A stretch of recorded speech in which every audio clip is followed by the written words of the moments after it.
This hasn't been. I was seeing this video. This dude's name is David Wynn Miller in 2012. It's called Quantum Language. David Wynn Miller, but I punctuate my name. George Washington, Thomas Jefferson, Abraham Lincoln, Benjamin Franklin, all punctuated the name same as I did. They were all 34-degree Master Masons. Now, I don't know if there's any Masons in the crowd, but I am a 92nd degree Mason. 92nd degree Mason. I know you've been taught that Masonry goes to 33 and 34 degrees for Grand Masters. The reason I'm a 92nd degree Mason is because in 1988 I broke the math interface in all 5,000 languages, proving that language is a linear equation in algebra. This is what I feel this like hasn't been done in 8,500 years of written language.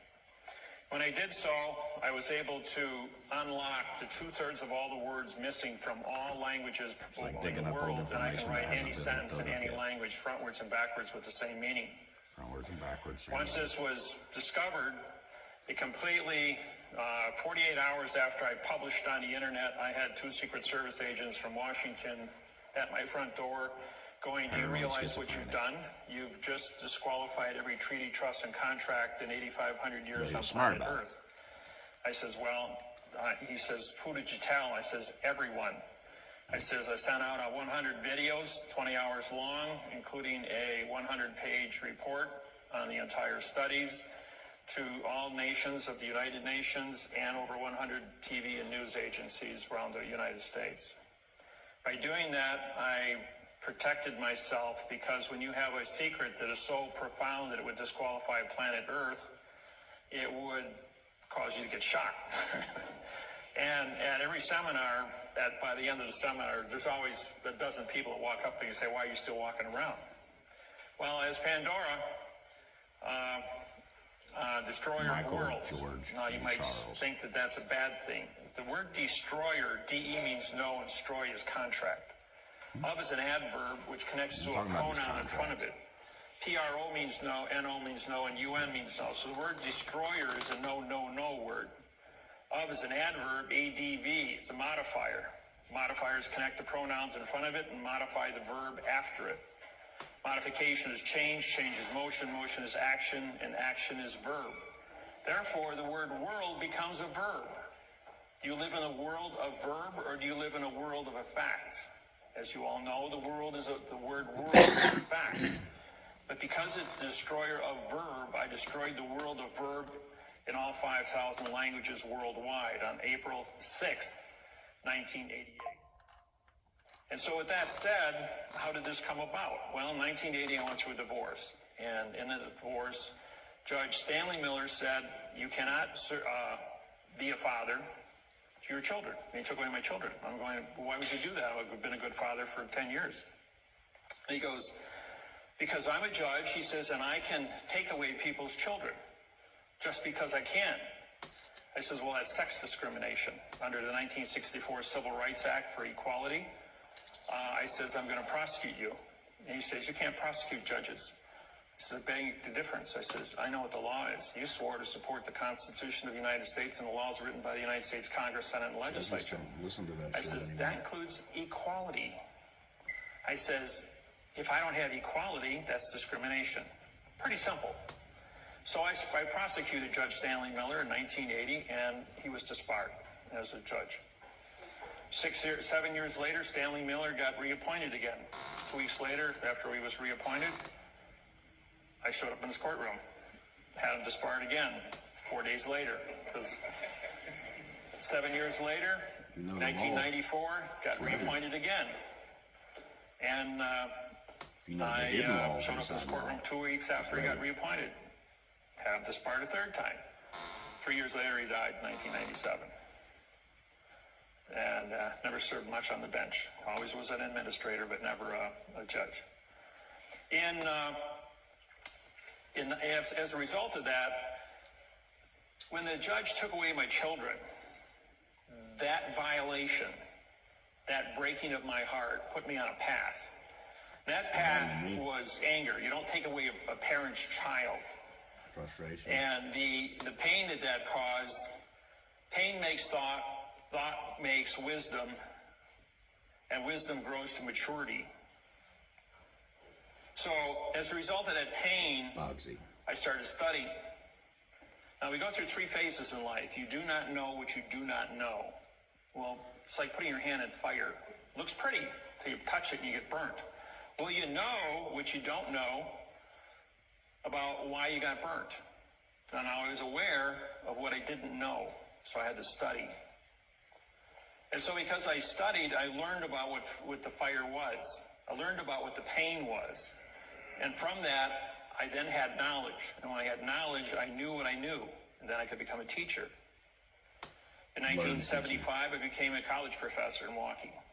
And I was taught engineering and metallurgy, heat treating, and blueprint reading.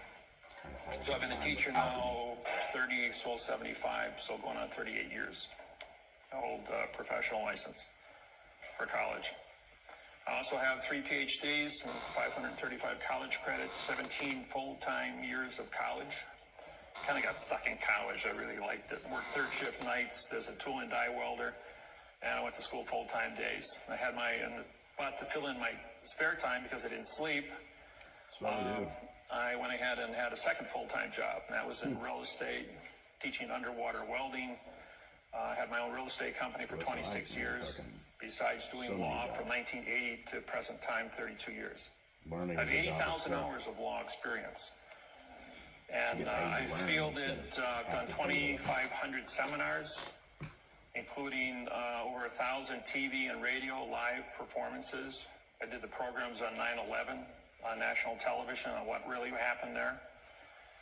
There's only a few people in the world that have my background and credentials about what heat treating is, nuclear science, string theories, and quantum physics. I have a 200 IQ. I read 400 words a second in math codes. It's something that's acquired art. You can give me an inch of paper and documents, and I'll blow through it in about a minute. And I'll be able to tell you exactly about how many mistakes are in it and what to do about it. The program today is going to cover many different aspects. So I'm going to go through the parts of speech, which I wrote up here. It took 6 years of my life to discover this. It isn't really what you think it is. And what they teach you in school is not what you actually, is actually what's going on. Yeah. And this isn't to insult anybody, but all of you have a 2nd grade reading level. And it isn't just you, it's the entire population of the planet was instructed and through TV, radio, newspapers, and magazines to keep you in a 2nd grade reading level, because that way they could harvest the entire population of the planet. There's a few individuals called federal judges and chief federal judges at a state level. They control what's called parsing, syntax, grammar, and the secrets therein. When I broke the code in 1988, I went to the United States Supreme Court. I walked in there in 1989, and they says, I'm here to prosecute William Rehnquist, Chief Supreme Court Justice of the United States Supreme Court. Immediately, I was arrested for threatening the United States Supreme Court judge and taken into a closed room. Well, when we got down in that room, I had 6 marshals standing shoulder to shoulder surround me, and William Rehnquist came down from up in his chambers to see me, and I says, I have your signed confession for treason against the United States people. I says, I've used parse, syntax, grammar against your opinion since you've been in office. He says, okay, guys, you can all leave now. Mr. Miller and I are going to sit in this closed room. You've already frisked him. He has no weapons. He doesn't seem to be of stature that can overpower me. And we're going to have a little discussion. So for the next 2.5 hours, William Rehnquist and I became very good friends. And until he died, and I removed him from office in June of 2005, we were pretty good friends. I taught him syntax, the math interface.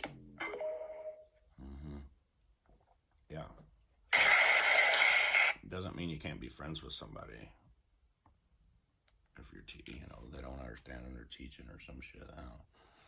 But basically, yeah, language and the alphabet. Imagine 2 people being at the top and making bets because they have nothing else to do. You're dead and you ain't got no excitement, no joy, no happiness type shit. I heard, you get these big ballers out there in Vegas and shit, betting big money and everything. You got to bet big money in order to feel excitement. Yeah.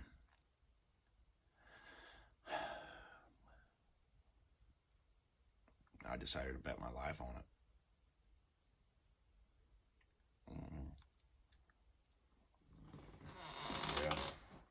Yeah, I've been to jail, been to the hospital a few different times, just trying to make sense of it all. Just needed a update.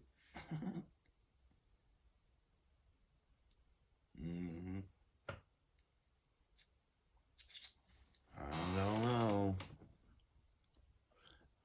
11:11.